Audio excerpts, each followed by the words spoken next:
Brad with College SportsCast. We are presented by the Fanboys.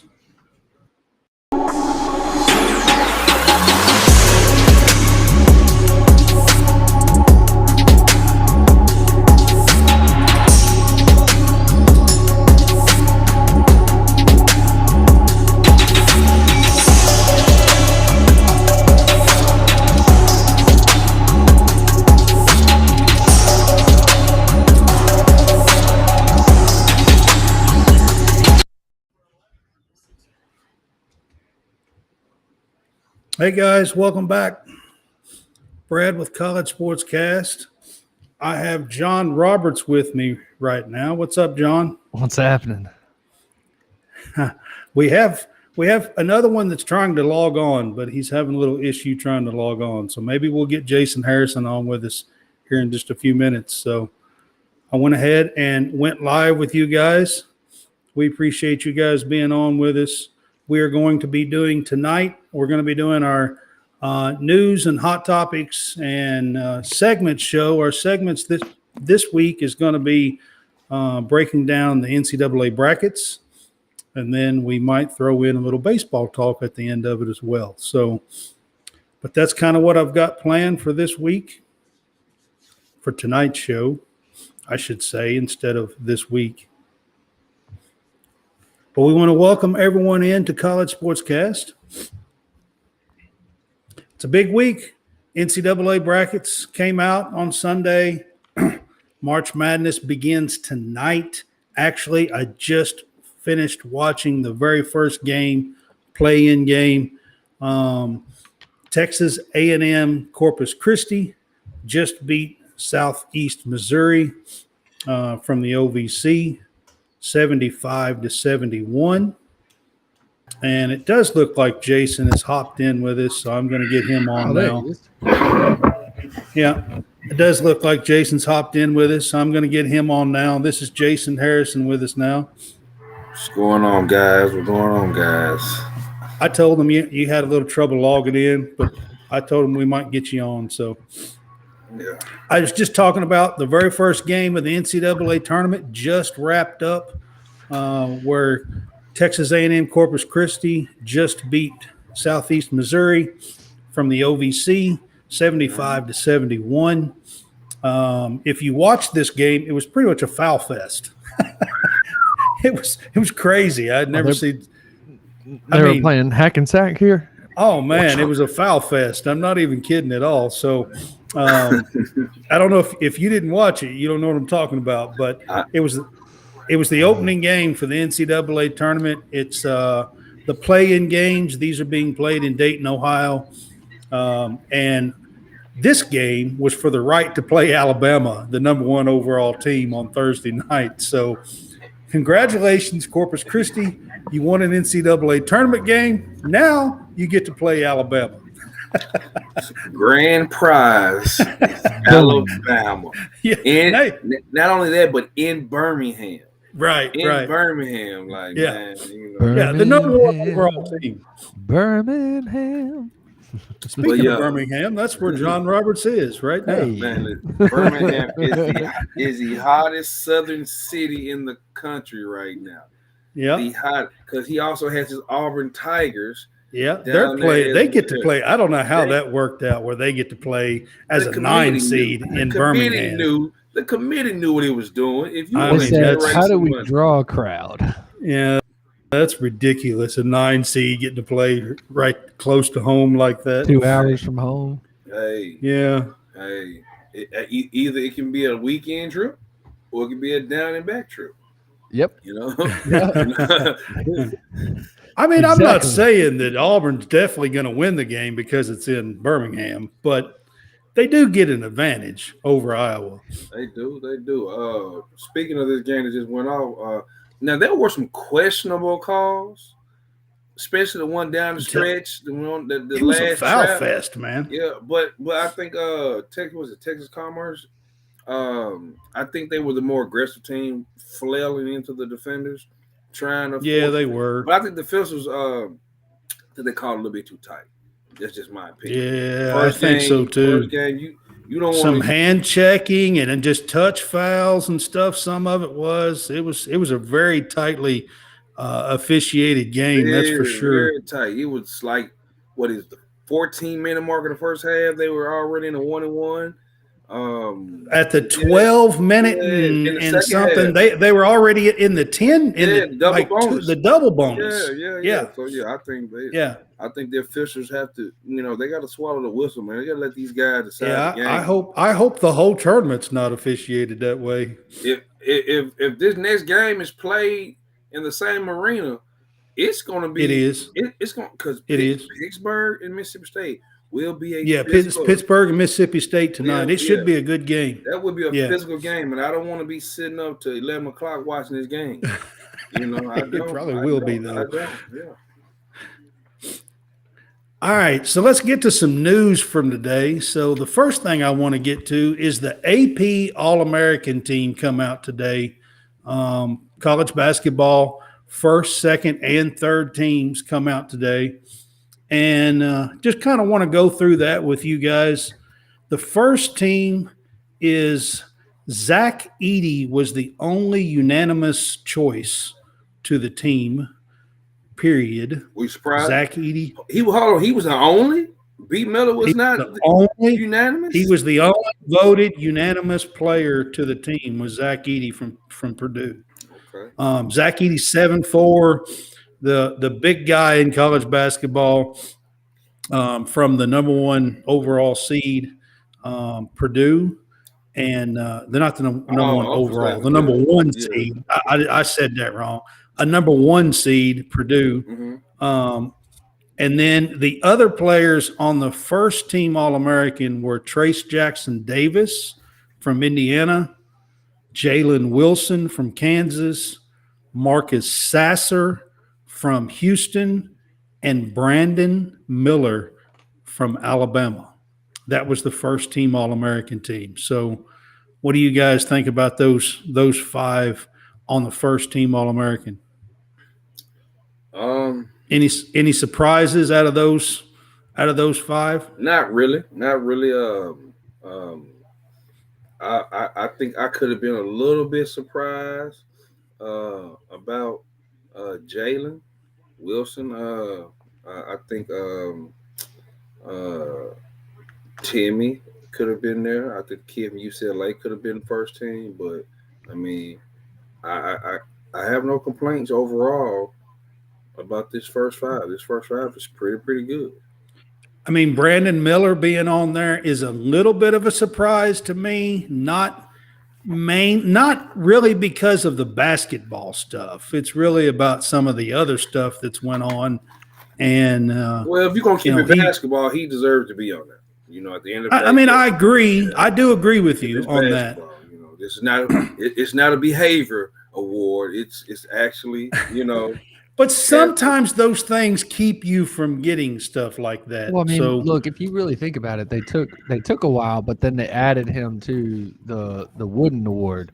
Yeah, they didn't even have him on the Wooden Award. And so I think what happened was that I think that they basically made him sweat, not that it really literally made any big of a difference. Not that it really made any big of a difference. But I mean, now that he's being named the first team All-American, I mean, he definitely has a shot. At the Wooden Award. Yeah. You guys, you know what I mean? You tell me a better individual player that has a bigger impact on his team besides Edey. I think he. Well, I mean, all of these. Trace Jackson Davis carries Indiana. I mean, if it wasn't for him, they wouldn't be anything. I can agree. But Marcus Sasser is he's a dude. Houston's assassin. He's a dude. I mean, he's a dude. Yeah, he's a dude. Sasser the assassin. I just threw that play out on there. words. Let's just go. Let's just go. Sasser the assassin. Sassafras. Sasser the assassin. That's right. Sassafras. Yeah, y'all don't. I don't know. I just threw that out there. But anyway, so that's the first team. Second team, you have UCLA. Jaime. How do you say his last name? Is it Jaquez? I want to say it. Yeah. I mean, I think that's how you pronounce it. I always want to say it with a J, but I think it's the UCLA senior that's been there. He was in the Final Four a couple years ago. Second team also was Oscar Sheboy from Kentucky, which is interesting. He was the unanimous player of the year last year, and he's on the second team. Drew Timmy is on the second team from Gonzaga. And then Azulis, I don't know how you say his last name, but is it Tubulus from Arizona? I don't know how you pronounce his last name. And then the fifth one on the second team is Jalen Pickett from Penn State. That's tough. I have to question, Oscar. I don't know if Oscar really deserves to be a second team All-American or an All-American at all this year. I mean, he's averaged 16 points and 13 rebounds. How many players in your lifetime averages 13 rebounds in college basketball? I will contribute that to a lot of bad shooting. No, seriously, I think he's a great talent, but I don't think he had the impact for Kentucky this year as he did last year. I don't think so either, and he's on the second team and not unanimous first team like he was last year. Yeah, so if you're going to hold someone to a standard, and he has set the bar for himself. You see what I'm saying? So what was his average last year? I think he almost averaged close to. It was 17 and 15 last year, almost 18, 17 and a half and 15. So you give me 18 and 15. So that means you had a couple 20 rebound games. He did. A few of them. So he was a monster this year. I mean, last year. Yeah. And I think he. And this year he's about 16 and 13. Yeah, so I mean, like I say, it ain't bad. They're going to compare. Like when you have somebody that's going back-to-back years or something like that, they're going to always compare you to you last year. Mm-hmm. Yeah, and absolutely. So, I mean, that's why it's rare to see a back-to-back Heisman winner or something like that because, again, you're being compared to what you did the previous season. You're not going to. It's hard to back that up too because they game plan against you and everything too. So correct, and that you may next not year have the same team there with you, right? So. Yeah. So while, like a Tebow was so good in all 3 years, he never won multiple Heismans. He only won one, One. And right. the same thing for, Bryce Young.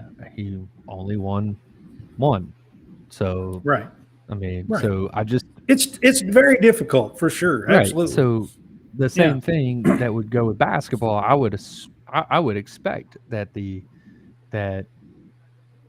you're not going to put up the same numbers back-to-back years, and that if you really good, and I'm just saying really, really good, then you're probably going to be, that's just probably going to be your ceiling right there. And then your next year, I mean, they're going to game plan, especially basketball, where it's 5-on-5, and really you can take a player out, as far as in basketball. Well, they definitely have doubled and tripled team Oscar all year long. Right.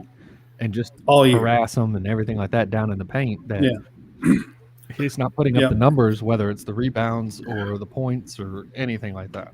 I think the main thing everybody did this year was attack him on the defensive end.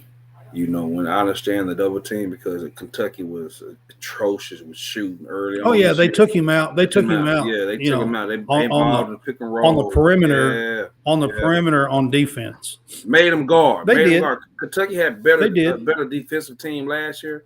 Then they started off with this year. Then they started off. I think, like you said, Calipari did a great job of, finally finding the right ingredients.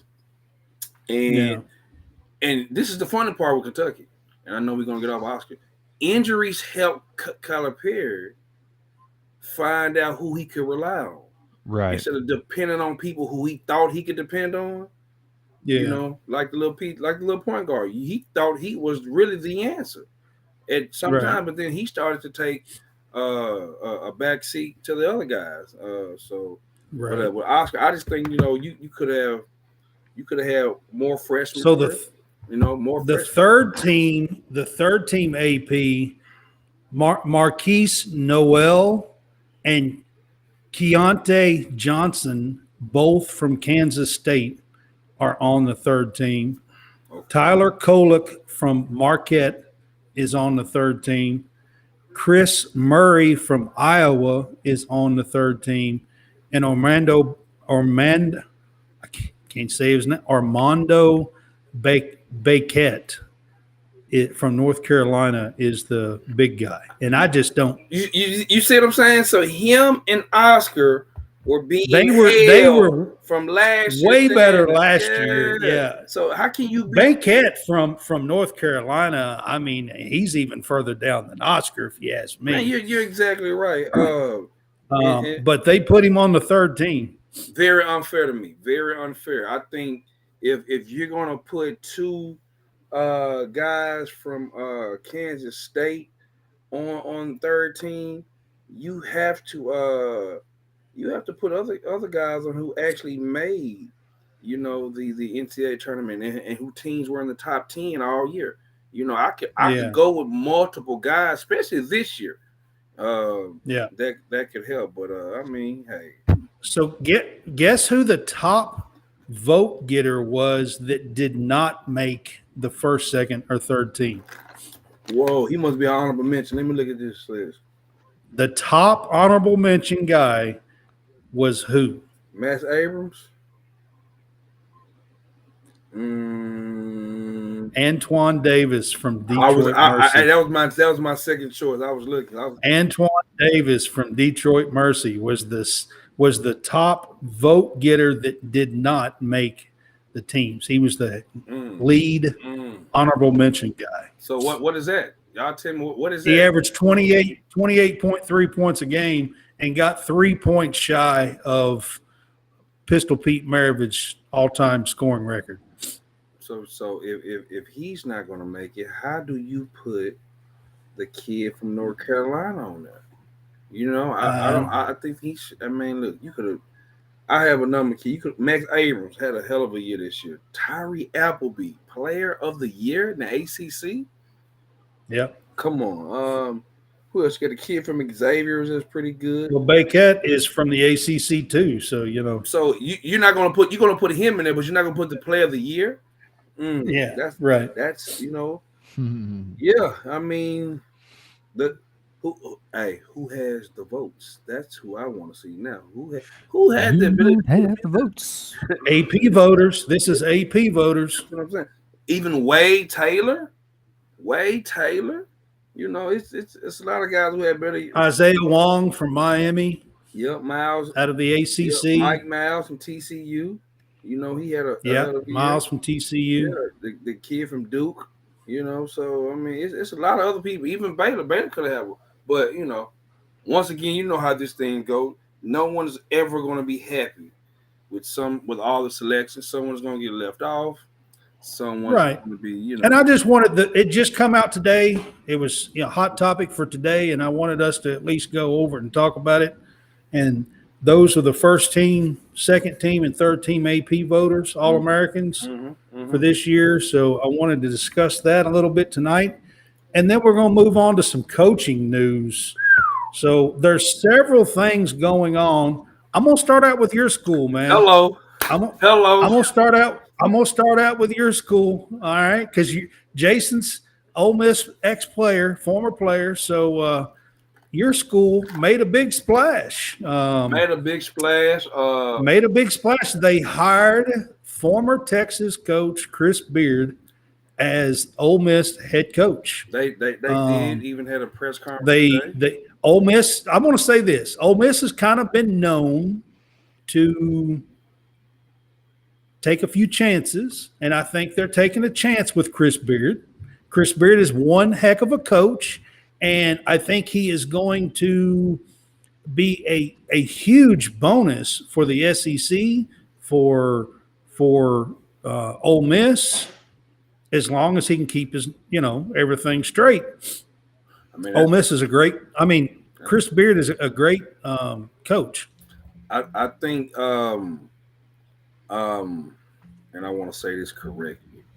I think that Keith Carter, who also is a former teammate of mine, who's the AD now, he's from Arkansas as well. I think he wanted to make a big splash. Um, I think Beard was the biggest splash he could make besides Will Wade. I also think there were other candidates that were maybe just as intriguing, but for the immediate get to be able to get someone out the gate, I think Chris Beard was the guy. You're talking about a guy who's been in the South recruiting, who's actually taking a team or teams to the NCAA tournament to the final game. And so I also know that my junior year was the last year that the Rebs had been to the Sweet 16, and I know the diehard fans down in Oxford want to support. You also have to bring someone in who can recruit. And Chris Beard can. And he can. And I think he's going to take his time putting his staff together. He got two huge guys to recommit back to Ole Miss. Kid that played for me this summer, Rashard Marshall, probably one of the most talented kids in the country. Oh, I don't think too many kids will want to transfer out. Two of them did. Two of them. They're going to leave. A couple of signings are going to leave because Chris Beard has a style of play that doesn't fit with a lot of people. He's a up in your face size, switch everything. The tenacity. He coaches with a chip because he always had a chip coming up, coaching multiple leagues. If you know his story, I had a chance to speak with him when he first got the UALR job, and he caught lightning in a bottle back then, signed 11 players, and, man, turned that program around. And then it was off to UNLV for a signing, then Texas Tech, then Texas. And so I've known Chris Beard for quite some time. I can't wait to go down there and see him and talk to him and pick. I figured you would feel that way, man. Yeah, I mean, like I said, I'm happy. I would be very, very naive to think that it won't be a PR deal coming up about the hire as the season is upon us. But yeah, it will. But I hope he. They'll take a few hits, but I think Ole Miss. Ole Miss is okay with that. That's why they hired. I think we have the ability to take those hits because once you're in the cellar, you're just looking up. You're looking up for anyone to come in and give us a ray of sunshine. I think the campus is so beautiful down there. And here's the thing: you guys know this. If you have a $90 million arena and you have less than 1,000 people coming to men's basketball games, that's pretty bad. Huge problem. Yeah, that's terrible. Coach Yo over there with the women's is doing a phenomenal job. She is increasing her attendance, and so men's basketball, hey, I'll say it, was at the bottom of the totem pole compared to baseball, football, women's soccer, softball. I mean, it shouldn't be. And it shouldn't be. But men's basketball shouldn't be on the bottom of the totem pole. That's for sure. But it is a tough job. It's a tough job, especially, now watch this, especially when Texas and Oklahoma are coming in the following year. They are. So some of my sources are saying that that he is actually waiting, and I'm pretty sure he is on the coaching carousel.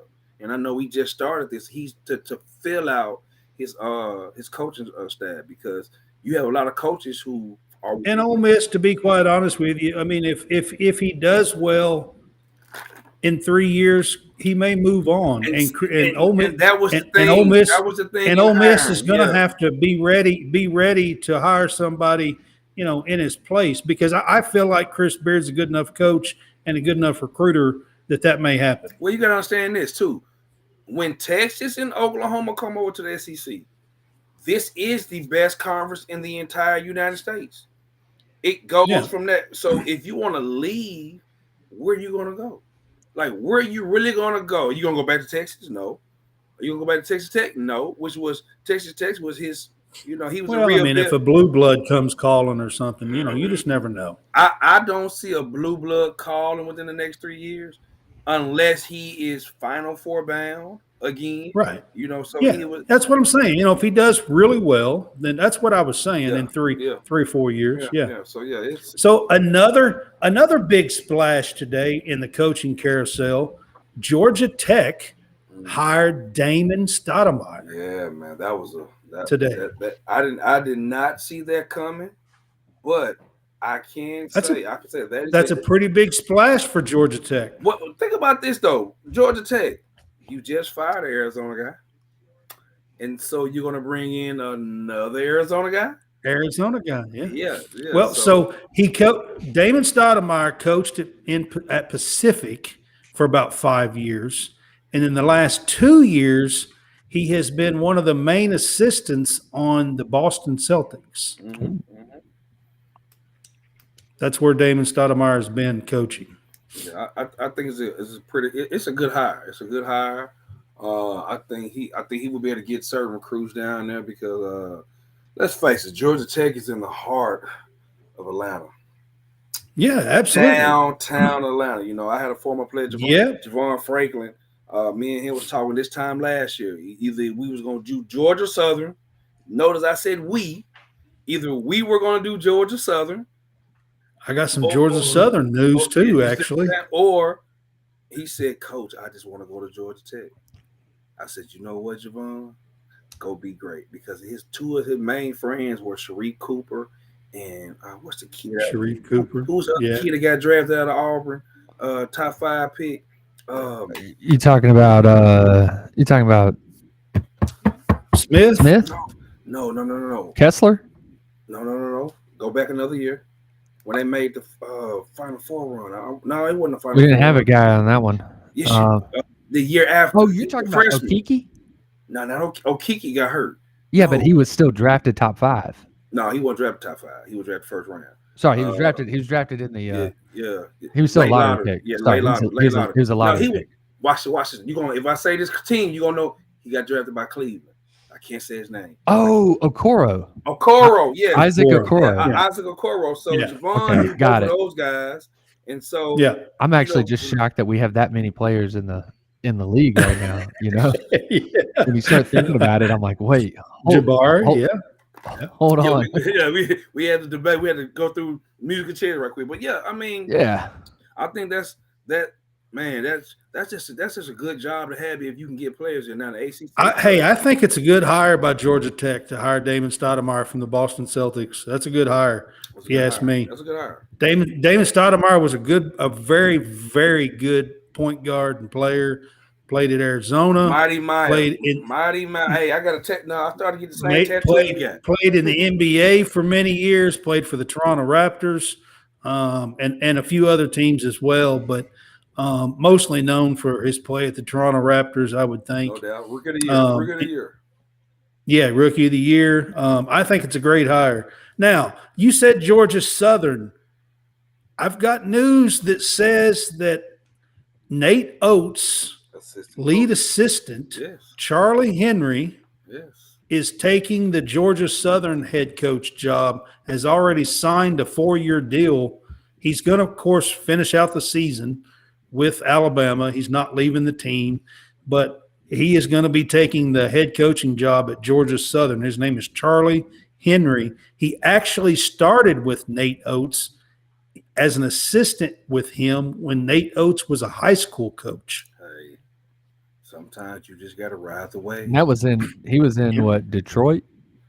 Isn't that where Michigan? It was in Detroit. I was in Michigan, the Detroit area, right? Yeah, okay.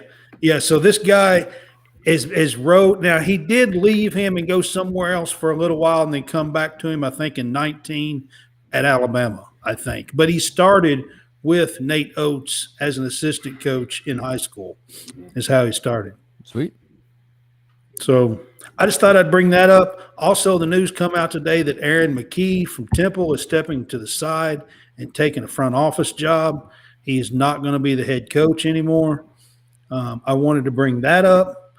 I'm also hearing that the top candidate that Notre Dame wants for their head coaching basketball job is Chris Holtzman, who is the Ohio State head coach, and that he is the top candidate for the Notre Dame job. So I wanted to bring that up. And then there are two jobs besides that I wanted to bring up. There's Rick Pitino rumors to two schools, not one, St. John's and Texas Tech. I'm hearing that both schools are going after Rick Pitino really hard. Of course, he is a New York native. I would think St. John's would, this late in his life, would make the cut, I would think, but I don't know that for sure. And then the other one that I wanted to bring up is Ed Cooley, the Providence head coach, is being talked about as the next head coach of the Georgetown Hoyas. Man, that's scary. That's scary.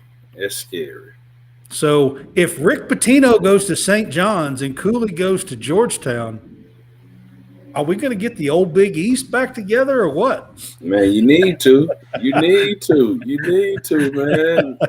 I mean, we're talking the old Big East is making a comeback. Man, it's the Backstreet Boys are coming back. Hey man, listen. It's gonna be very interesting. It's gonna be very interesting leading into the NCAA tournament. Leading into it because a lot of coaches and don't forget, I know you're not done. Wichita State is open, and two guys who are at a Power 5 school have ties there. Who may you talk, and one of them is playing. Mike Anderson's fired. Mike Anderson was fired and let go out of the A10 yesterday. I think the Saints. Who was Mike Anderson was a coach at St. John's, right? Yeah. Oh yeah, St. John's. Yeah. Mike Anderson was. Coach Jans, who's coaching Mississippi State, is connected to the Wichita State job. And Forbes at Wake Forest. So it's right. It's very it's going to be very, very interesting. All right, guys. Yep. Is there any other coaching news or anything in college sports that y'all wanted to bring up? Yeah. As far as news wise. Yes. I'm gonna go ahead, John, because I have another one. Yeah. All right, go ahead. New McNeese State coach. Hey, yes, great. That's it. Yes, I actually meant to bring that up, but you're right. Yeah. Will Wade was hired at McNeese State. Very interesting because it's in Louisiana as well. So he has all the ties there. So I'll let you go. You broke it, and I meant to bring it up. And then what happened? Yes. And I was going to say sidebar. You know the sidebar? No, I don't. Go ahead, John. So he will be suspended for the first 5 games. Really? Already? You didn't know that? You can't even make that shit up. No. It was. Yeah. Is that true? It was all over the net today. It was all over the net. This is on 3 Sports that has that. Yeah. Oh my goodness. So he's about to come up. He's about to come up. His sanctions. He's about to come up. So they're trying to self-impose. They haven't been finished yet. Yeah. They haven't been finished. So that's self-imposing. Hey, here goes the job. You're gonna miss the first 5 games, and you're not gonna recruit this summer. It's kind of like Bruce Pearl. I mean, when Auburn got Bruce Pearl, he was still under the sanctions and stuff. Show clause. He was under show clause. The show cause. And so he couldn't recruit for the summer as well. Couldn't do anything until late late summer, right before the fall, or right when the fall hit, or something like that. That was so he couldn't do anything. But they went ahead and signed him because they knew, might as well go ahead and get him now. Yeah. And I think that's what McNeese State was thinking. Where they got Will Wade, but they also needed to go ahead and say, okay, well, we're going to get him, but we need to make sure that we kind of show that he's going to be suspended or whatever. That's another one. If he does anything there, he won't be there 2 or 3 years. No. The moment that he gets the ability to get out, he may get out. Yeah, if he takes him anywhere, he'll move on somewhere else. Now, I can agree. Just like you made the comment about Chris Beard. Now that is accurate. Yeah, absolutely. Absolutely. It might even take 1 year. Yeah, right. Yeah. The one thing I know, he can get some dudes in there. Oh yeah, He can get some dudes. Yep. I was fixed to say something, but now it's legal. It's legal. You know what I'm saying? That's a strong ass offer right there. Yeah, it's legal. Strong ass offer. Everything's legal now, so yeah, it's cool. It's cool. Yeah, it is legal. Yeah. It was on the tip of my tongue. I had to say it. I know. But yeah, it was just one of those where I was like, I saw that and I was like, no, that ain't real. Man, I'm talking about. Like, well, yeah, it could be. All right, guys, let's get to the NCAA tournament bracket real quick. Let's get to the South region. Before we get there, NIT news: UAB beat Southern Miss. Cool. Yeah, round one. Hey, I was all for UAB getting to the final. They had NCAA. They had about late in the game. They had a 20-point lead. I don't know. I didn't see exactly what the score was when they. I hope that they make the Final Four at least, and maybe have a chance to win it. And then I know we're getting ready to go jump into to the NCAA tournament, but I've been watching Auburn baseball.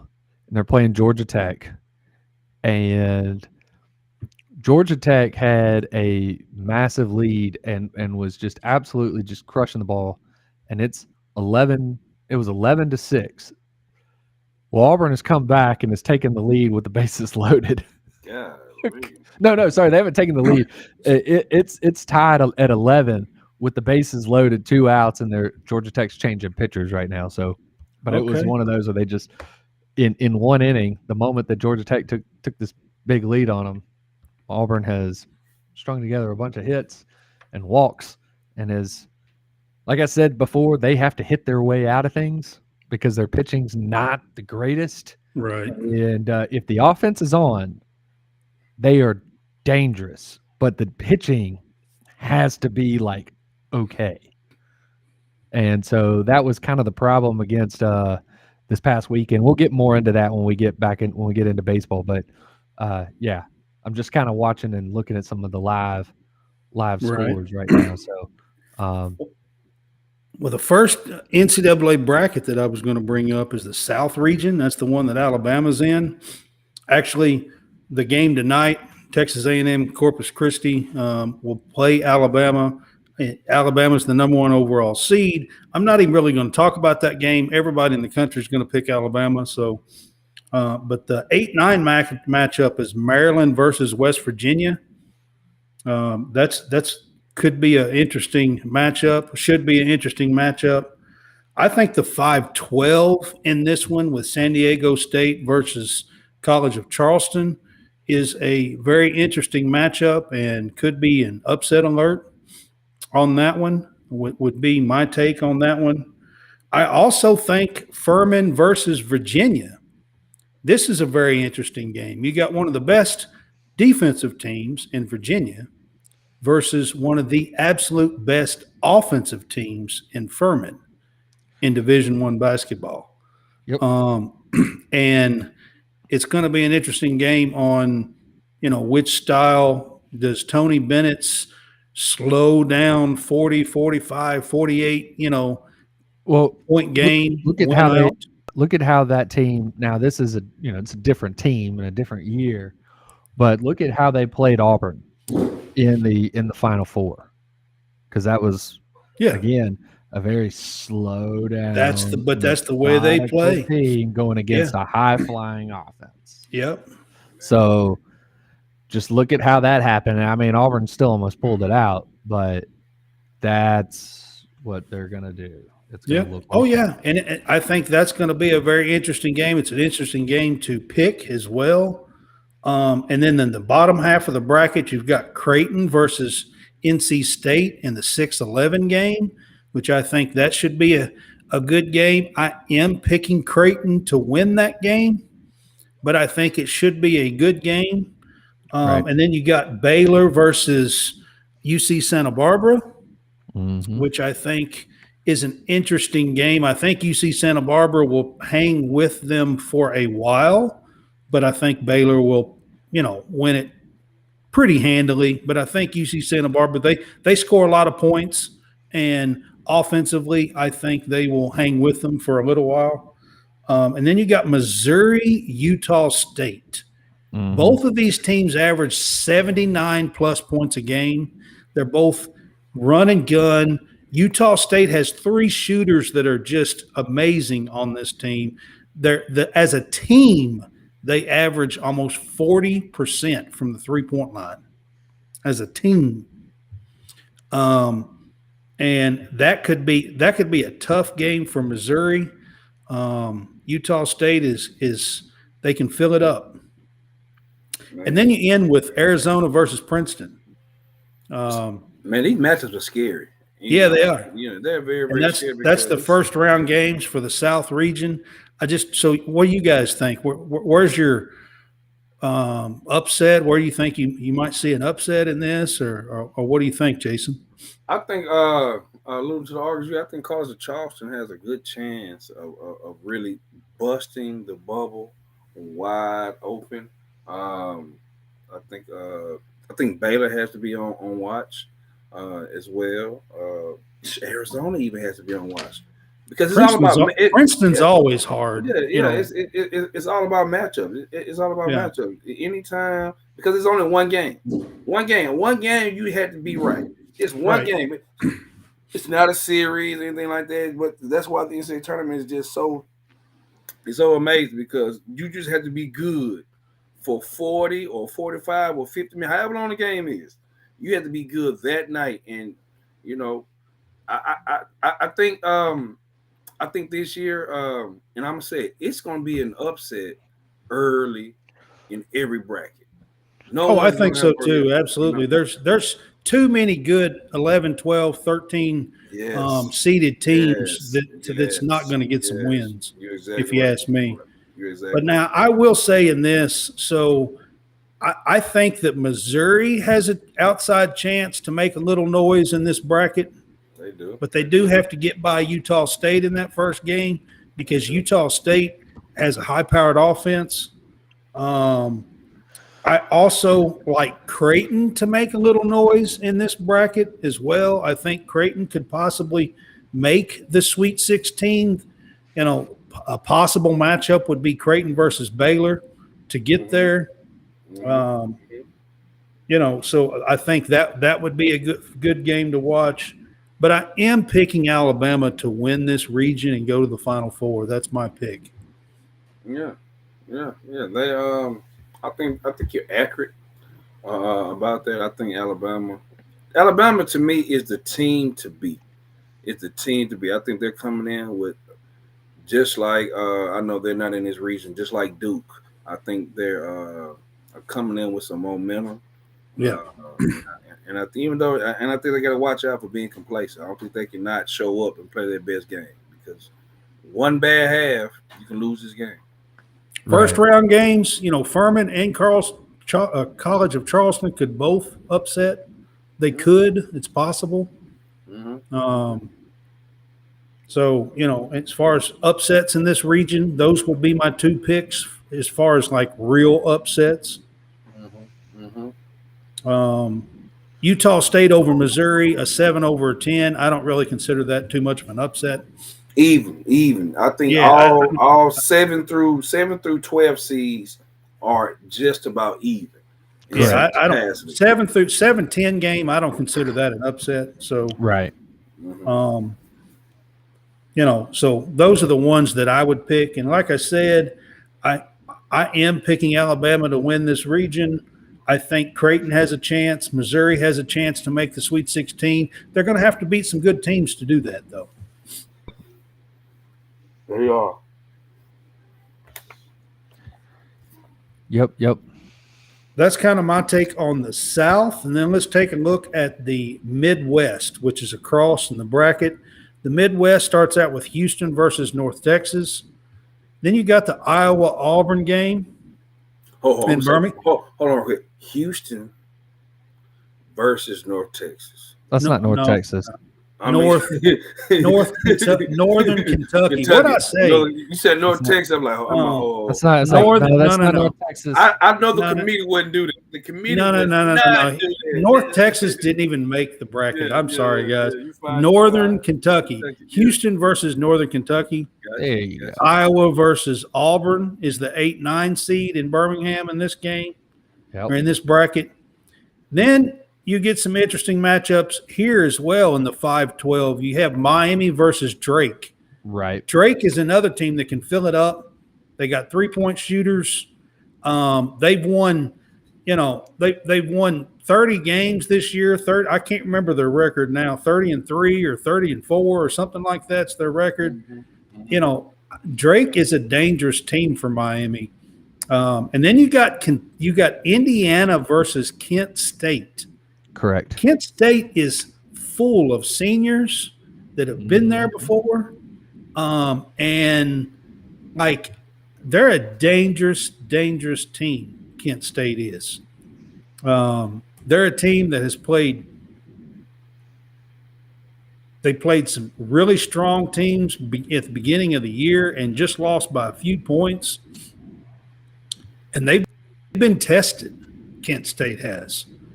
I think it's a dangerous team for Indiana to play. And then Iowa State will play they'll play the winner of the game that's going on right now. Tough. Which is Pittsburgh versus Mississippi State. Yeah. Iowa State plays the winner of that game, actually. Xavier versus Kennesaw State. Kennesaw State beat Liberty to get in the tournament, so they're not a slouch team either. They're not. And then you have Texas A&M versus Penn State. Penn State just made a run in the Big Ten, and that's the 7-10 matchup. Right. And then you got Texas versus Colgate at the bottom, the 2-15. Yeah. It's ironic that I will make this comment, even though I know this is not the team of this year. The Final Four team Auburn just had did one thing very well. Well, they did a bunch of things very well, but one thing they did was really shoot the ball. Yes. And if you really, really can shoot the ball, I'm talking about really, really shoot the ball. If you can really, really shoot the ball, you can win the NCAA tournament. Correct. And you mentioned Drake. It's a team that can really, really shoot the ball. And so I will be fearful of that because during this NCAA tournament, bad matchups. It doesn't matter. David and Goliath matchup, that doesn't matter. Whoever makes shots and who owns the paint will win the ball game. Because that team, what was that, 2 years ago? Oh, I'm actually picking. Year. Yeah, I think I'm going to pick Drake to upset Miami in this game. Yeah. I think. Well, hey, I really am. It would be a good pick. I just think Miami should overwhelm them. If you do not impose your will and you let the game just flow, man, a team And Indiana better be aware of Kent State. Man, I'm not playing at all. Yes. That 19 year for Auburn, they almost didn't make it out of the first round. You remember that? Yeah. I think they were playing. I think it was New Mexico State and had to shoot. They had to score at the final seconds of the game to win it. Yeah. They did. And then they went on the run of knocking off the Blue Bloods at that point. Man, those 3 Blue Bloods, that unbelievable. When they, but I can say that, and that's what I'm thinking about when I look at this year's NCAA tournament. Like, what about What about the possibility of a second-round matchup between Texas A&M and Texas? Man, look, Not happening. But that would be an awfully good second-round matchup. But it's not happening. I'm just saying that would be an awfully good second-round matchup. You don't think Texas A&M will make it? I think Penn State's going to win. Man. Okay. Man, you could very, very be right. I've been a fan of Texas A&M all season. I think they got a raw draw, to be honest with you. I think. I mean, look, they have played really well. It just I don't know if they're going to win. If they can beat Alabama, they can beat Penn State. That's all. Yes, they can. Again, this is a tournament where they can have a bad night, and all of a sudden, man, grand opening, grand closing. Yeah. Good all afternoon, right, guys. good So evening, and good night. Who do you think's going to come out of the Midwest? I think it comes down to two teams. I think it comes down to Houston or Texas. Yeah, I went. I mean, by the end of the,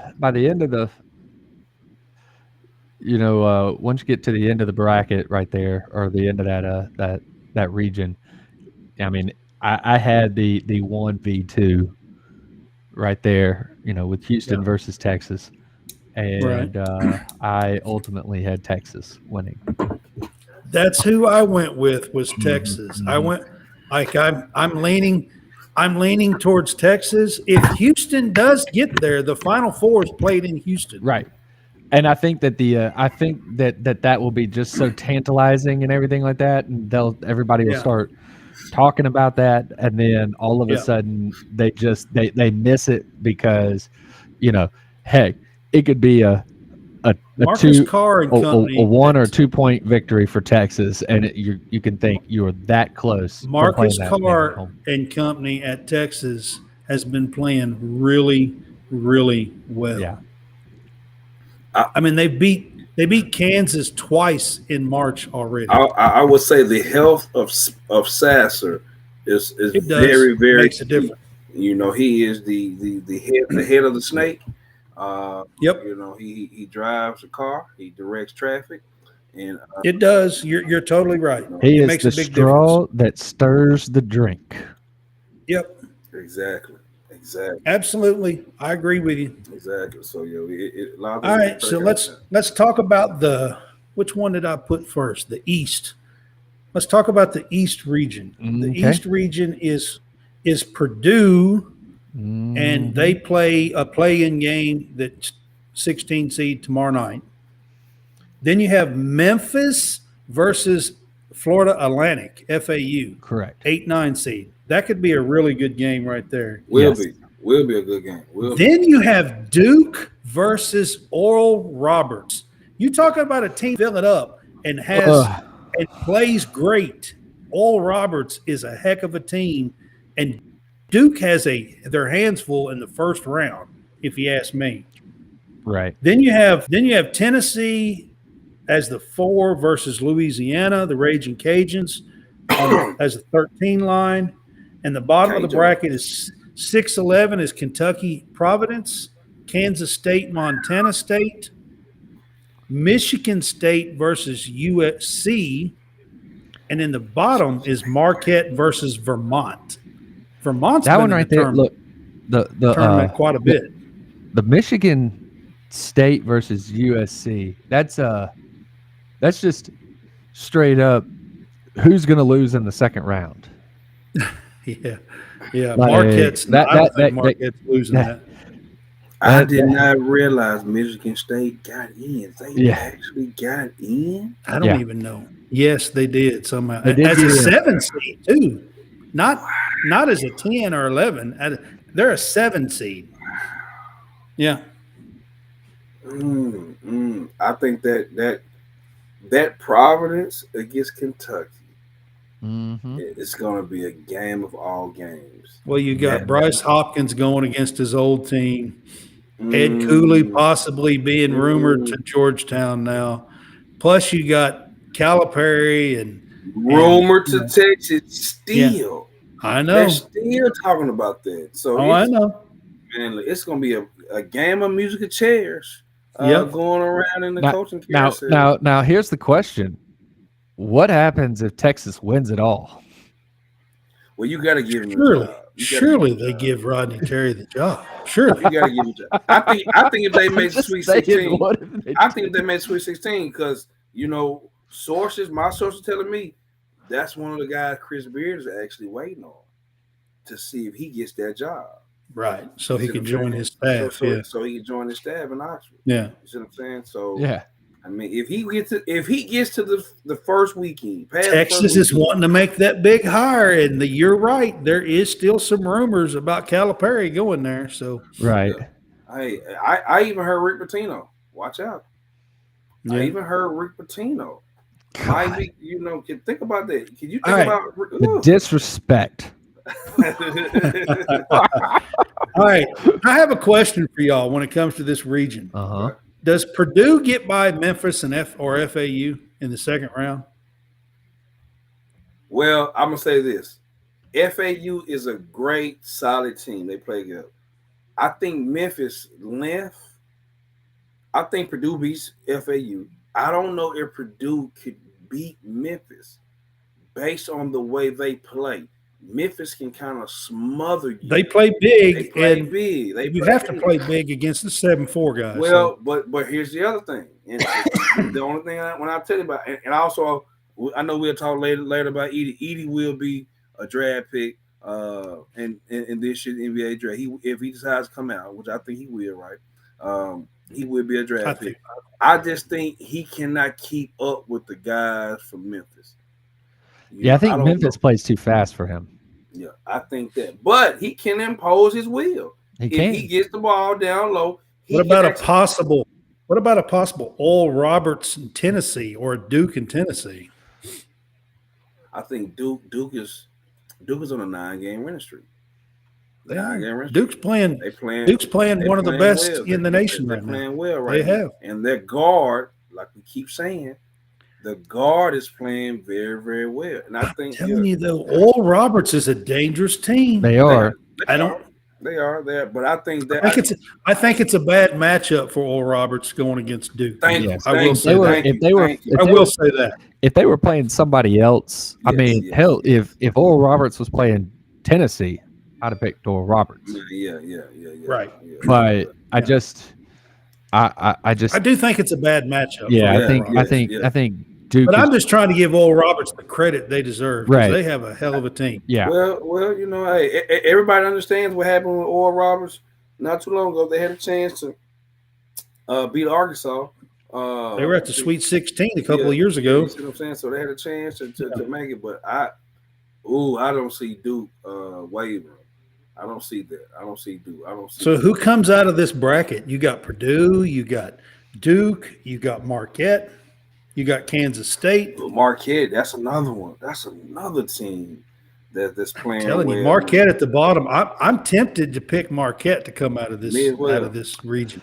I've actually got Marquette coming out of this region. I had a Duke Marquette matchup to get. That's where I'm to get out of the region. Going is Duke Marquette. Yep.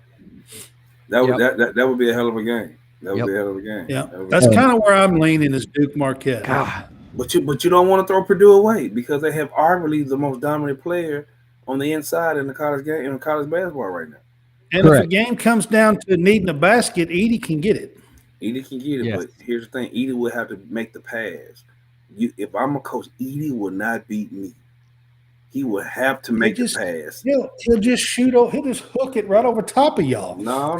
Hey, you don't let him get it. You don't let him get it close. He has to come out to get it.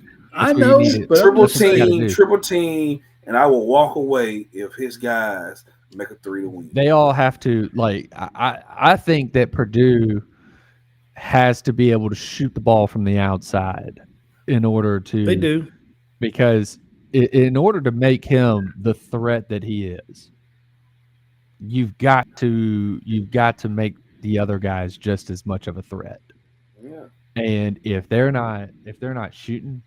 And see, I think that's what's going to end up happening is that I think that Duke gets them. I think Duke beats Purdue, and I think that and that's why I have the Duke Marquette. Duke Marquette, and I'm leaning Marquette. It could be Right. Duke though. Yeah, and I've got Marquette, but I'm winning leaning it. Marquette Yep. out of this region. But I'm not discrediting Duke, Right. and I'm a Kentucky fan, Yep. and everybody knows it. And I'm not a Duke fan at all. Okay, so but I'm not discrediting them. They do have a chance to come out of this region. Yep. And Kentucky, by the way, Kentucky's in this region, and I do think Kentucky can win the Providence game. As a Kentucky fan, I'll just throw this in here. I do think Kentucky can win the Providence game. And if they play as well as they played against Arkansas and Tennessee a couple of times and stuff, I think they would have a shot to beat Kansas State in the second round. But they have to play that kind of game against Kansas State. See, I just don't trust them, and that's why I got Kansas State in that one. Right. I'm just saying they would have a shot, but they would have to play the game that they played against Arkansas late. They'd have to play the game that they played against Tennessee. They would have to play that game to have a shot to beat Kansas State. Yep. You're exactly right. And then if they did, they would probably match up with Marquette, and I just don't think Kentucky has the horses to beat Marquette. Right. And that is I just don't. And that's why I've got Marquette winning that one. Yeah.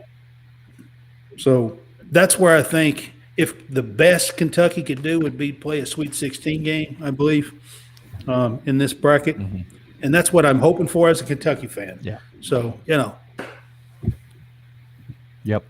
All right. So then we're going to move to the West bracket. The West bracket is Kansas as the number 1 seed. Yep. And they're playing Howard.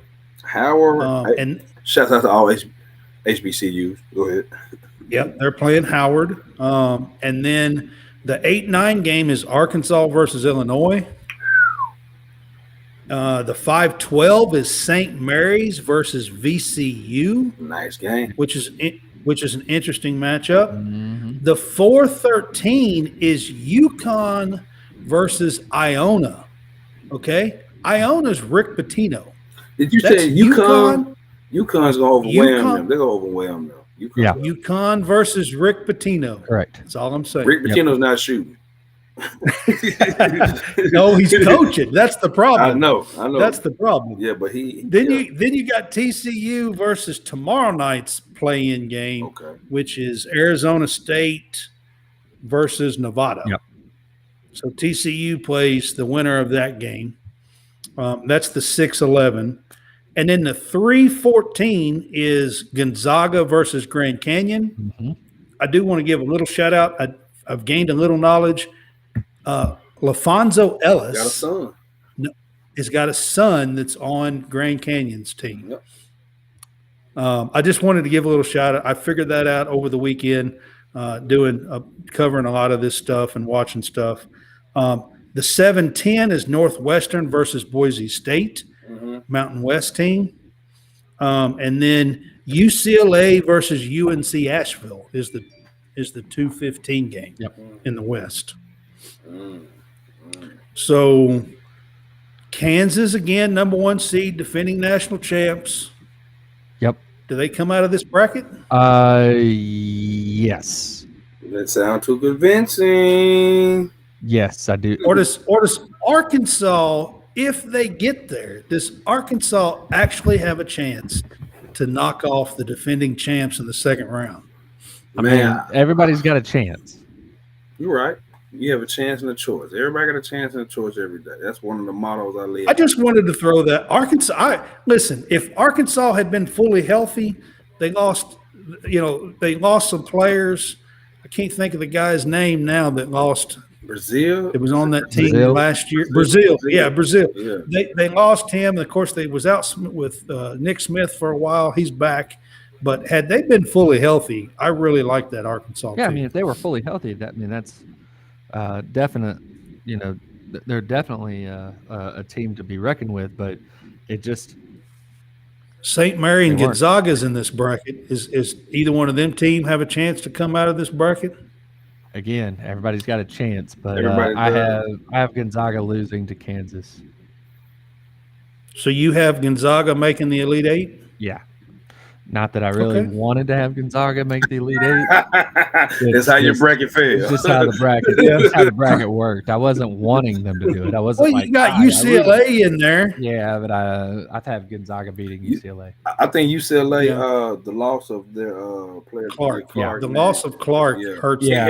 It hurts him now going into a setting like this, a tournament now. I think they can overcome it because, like I said, name of the game, you make shots. You make shots and rebound, you got a chance. But man, it's hard. And let me do a little disclaimer. I never do an NCAA tournament bracket. I never do one. What? I never do one because That's crazy, I Jason. I'm gonna tell you why. Because I would do 2, 3, 4, 5, 6. Because I would be obsessed with trying to. Get I always have all at least right. two. Yeah, I always have at least two. It's like, man, it's really amazing to see because when things happen, I don't be surprised. It's just, Right. man, it's just I'm too much of a fan of the game that I really want to just watch the game instead of. Okay, pure does bracket. UConn have a chance to knock off Kansas? They do.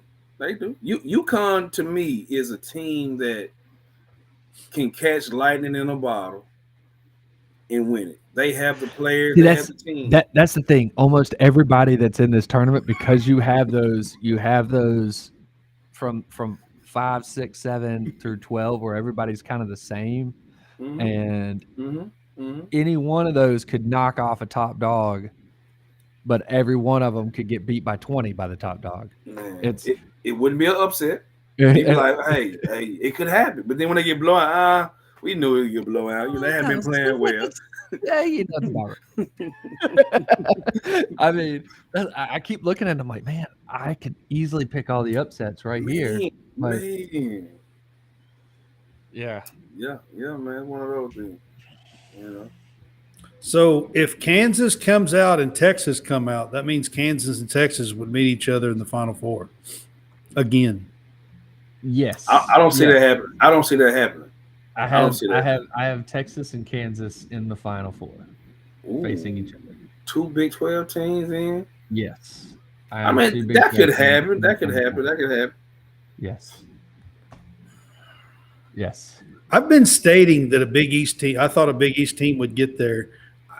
Now that I'm looking at the brackets, I think Marquette has the best chance, and the second best chance, I think, is UConn. I think UConn in this bracket, Yes. if they could beat Kansas, Yes. they can get to the Final Four. Correct. They have to beat Kansas. They have to beat Kansas to do it Yep. in the Sweet 16. I agree. That'll be a Sweet 16. Sorry, game. yes. In the But I Sweet 16. think that UConn is the other team that could actually do it out of the Big East. I'm not as big on Xavier to do it. Definitely not Providence to do it. So out of the Big East teams that I have kind of been touting this year, those are the two teams that I think has an actual chance to get to the Final Four now that the brackets have come out. Right. Yeah. And then we'll pick our winners later on down the road. I just wanted to talk about each region. We'll pick our winners as the tournament goes along in a week or two, and we'll see who we have locked up there. But in this region, I really, to be honest with you, I really want to pick UConn or Gonzaga to get there because I really am just tired of seeing Kansas. I'm a Kentucky fan, and I'm just tired of seeing Kansas there. I just don't think this is that Gonzaga team. I don't either, and that's why and I had them going further than I really thought that they really have should. played better. They've won about 10 or 12 in a row. They have played better. Honestly, I wouldn't be shocked if TCU knocked off Gonzaga second round. I really wouldn't. No. What? Yeah. What? And I agree with you. What if Nevada knocks off TCU? then what? Then you just turned everything upside down. Another bracket buster team, I would say, could be Texas Southern. Remember, I said that. Yep. They were Texas Southern. Yeah, they were injured all year. They had a bunch of injuries, and all of a sudden now they're in that play-in game tomorrow see, night. Their biggest problem is that they're the 16th seed. Yeah, and they play. Well, they play Purdue. They'll play Purdue, and that's just the problem. Remember, I told you now. Styles. They play Purdue. Styles make games. Right. Texas Southern has a bunch of athletes. So if Edie doesn't impose his will, and I meant to say that earlier, if Edie does, like we said, if Edie doesn't impose his will, that means he has to keep up with those athletes. Now you have to change and play Texas Southern style of basketball instead of Purdue style of basketball because they have to go. You get him running and get him tired, and then he may be a little sloppy, and then you may get foul trouble Edie versus dominant Edie. Yeah. Right. Yeah. So we'll see. We'll see. Be aware. Be aware. Like I said, we'll get to our Final Four picks for sure, and our Sweet 16 winners. Sweet 16. Well, Elite Eight next week, Final Four picks. Yeah, you're right. And we'll get to that. So we're gonna leave it at that as far as the basketball stuff tonight. John, I'm gonna open the door up for a little baseball talk. If you got any baseball stuff that you want to talk about, I know this weekend is the opening for the SEC play. Correct. I know that is going on, and it's a big weekend for all the SEC schools because the very first series for opening for the SEC play is this weekend. I know that Kentucky plays Mississippi State this weekend. Right. I know that's who they play, and I believe that it's at Kentucky. I believe. Give me a second here. So I seen it earlier, and I read an article on Kentucky. They're actually 14-2 before today. They've won 10 in a row, and making a little bit of noise. They have the 14th ranked ERA pitching staff in America. Kentucky does. I've seen that they're ranked 14th at 2.44 is their overall ERA, but their relief staff is even better than that. I think they're like 9th in the country. Right. Their relief staff. Yeah. I'm trying to look at this. Let's see. We have the SEC matchups this weekend. We have South Carolina at Georgia, Alabama at Florida, Mississippi State at Kentucky, LSU at A&M, Tennessee at Missouri, Ole Miss at Vanderbilt, and then we got to go on Auburn at Arkansas. And Ole Miss and Vandy ought to be a good series. Should be. Alabama and Florida should be a good series. No, it won't. That'll be a bad series. You don't think? Yeah, I think Florida will wipe the floor with Alabama. All right. Yeah, Alabama great. Is the new Kentucky for baseball, and what I mean by that is Kentucky had a history of beating up on bad teams before the SEC. Right. And then they would get ranked, and they'd be ranked like 15th or whatever. Right. And then they'd get into the SEC and get killed by a bunch then it'd of be teams. like, have a 10-20 SEC record, and they're just they weren't great. They could go. Well, I think LSU will wipe the floor with Texas A&M to go win some other conferences. They're good enough to go beat up on other conferences, but they're not good enough to have. I think LSU will wipe the floor with Texas A&M. That's just my opinion. Baseball this weekend. Yeah, I think LSU will take out Texas A&M, and I think Florida will take out Alabama, and those are the only kind of Arkansas, Auburn are the two worst pitching staffs so far. Correct, and in the Auburn, SEC. Auburn has to just learn how, like, if they can keep up the offense, again, they have to hit their way out. I mean, you got the two worst pitching staffs going against each other the first weekend. So, oh, Jesus! That's why you have just had Auburn just had a wild pitch where the catcher. Speaking of pitching staff, I just said pitching staff. Right. Yeah, and so catcher made a play. He went and slid got the ball and threw it to the pitcher, who then completely blocked the plate, didn't allow the runner to even touch it, and was able to tag the runner out, and that would have been the potential go-ahead run. It is still tied at 11. I think they're going into the bottom of the 7th. I think that's what I just saw. So Kentucky. Speaking of, we talked about Kentucky a while ago. So I think it'll be a good test for Mississippi State coming in. And this is actually a team. So Mississippi State. We'll see exactly where Kentucky is, I think. Right, because Mississippi State is still not where they want to be. And no, I don't think they are. Kentucky could for Kentucky to win, if their offense isn't that great, then their pitching staff has to shut the other team down. And that's what they've got to make everything 1-0, 2-1, 3-2, 3-2 ball games. Yeah. Low scoring. Yeah.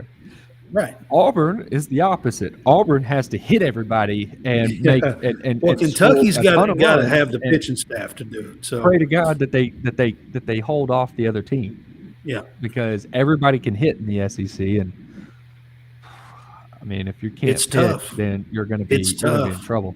Yep. So it's interesting to me. I am interested to see what Kentucky does this weekend against Mississippi State at home.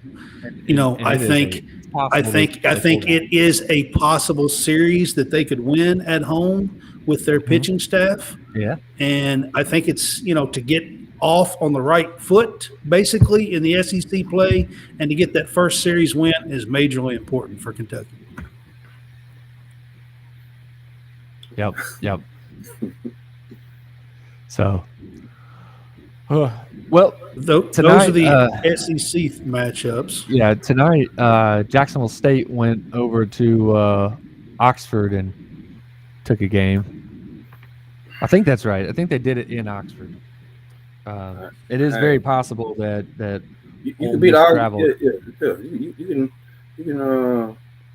You can win a game in Oxford. Oh yeah. Well, this is midweek. I don't.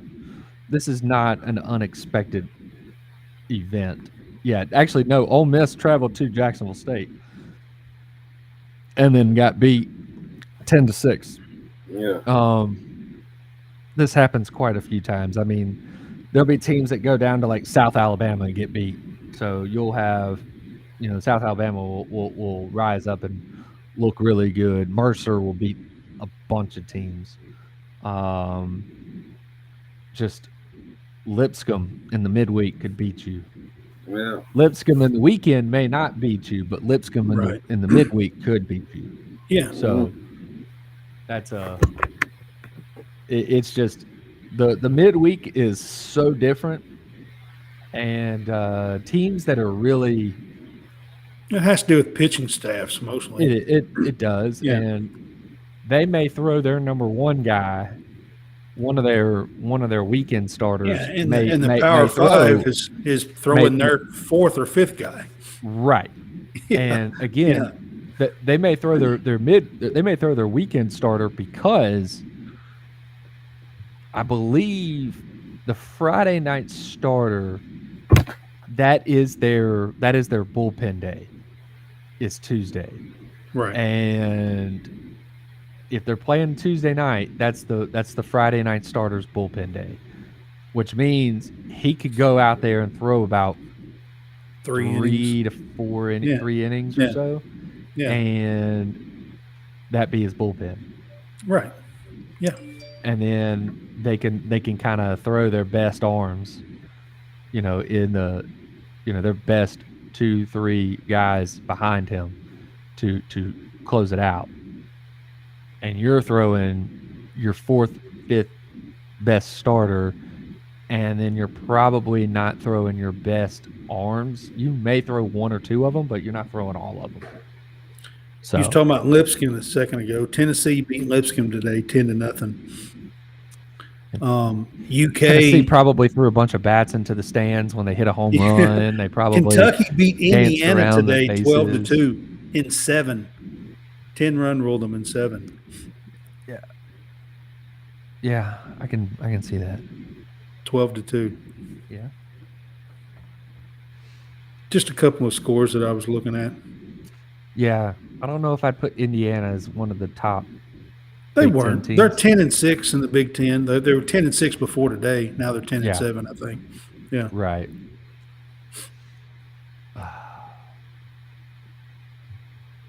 But yeah. Anyway, so as far as this weekend, some other big matchups, and I'm gonna go look through. We've got. Oh, dang it! I'm now looking at the Tuesday. Let me go look at the Friday. Go look at the weekend. Stanford and Oregon State. That is a Pac-12 matchup right there. Stanford's the number 9 team in the country. Oregon State's actually not ranked, but Stanford, Oregon State would be a good one to watch. Arizona, UCLA. Trying to see. Man, I wish it would. I would say Miami, Vatech, but Miami just hasn't shown anything yet. Oklahoma, TCU. That looks Virginia like a good one. and North Carolina State play each other. Clemson They're and both Duke, ranked. which I think Clemson might win this one, but Clemson and Duke. TCU and Oklahoma. I don't know if Oklahoma's any good in baseball or not. Are they? Oklahoma, they're not ranked right now, but they have been good. Oklahoma State and Texas Tech are both ranked. They play this weekend. That's true. Yep. Oklahoma State, Texas Tech. And then I'm looking through, trying to see if I can spot some other ones. That would be Boston College is actually playing pretty well right now, and they travel down to Florida State this weekend. So that one actually might be a good one to watch. And then, as you said, Virginia at NC State. That one would be a really good one to look at. Georgia Tech is playing at Louisville.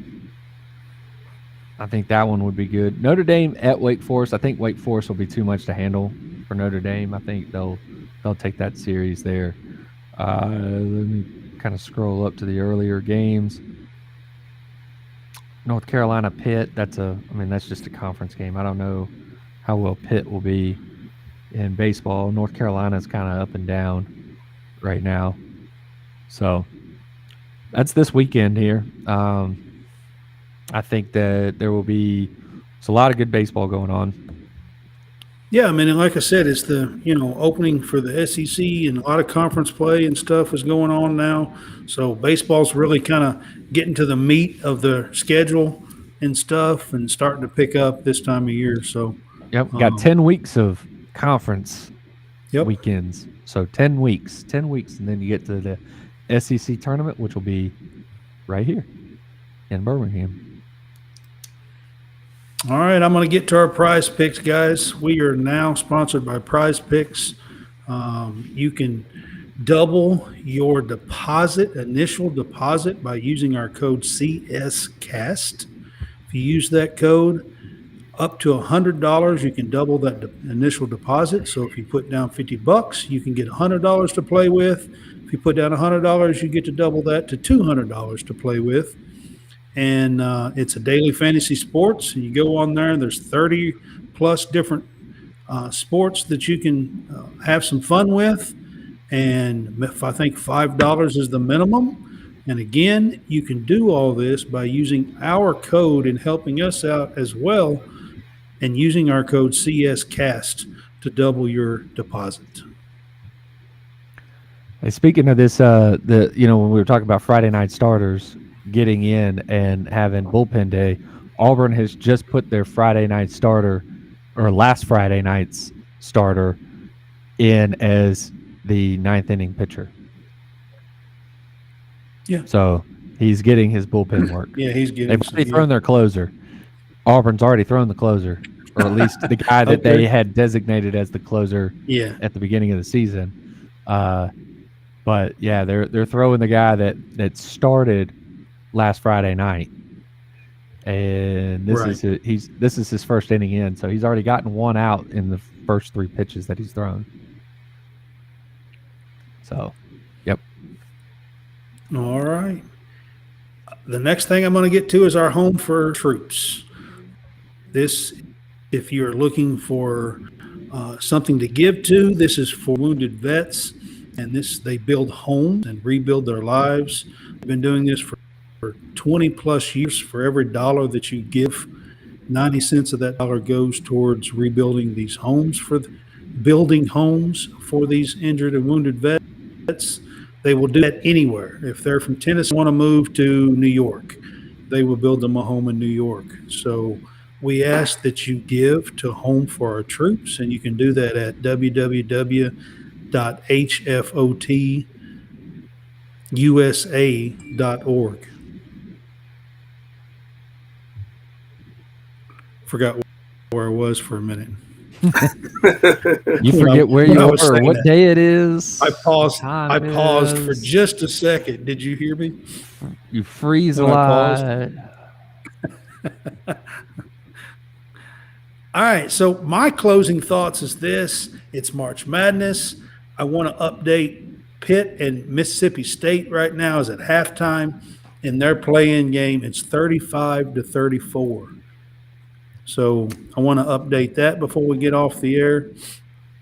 Again, A&M Corpus Christi beat Southeast Missouri in the first game of the NCAA tournament.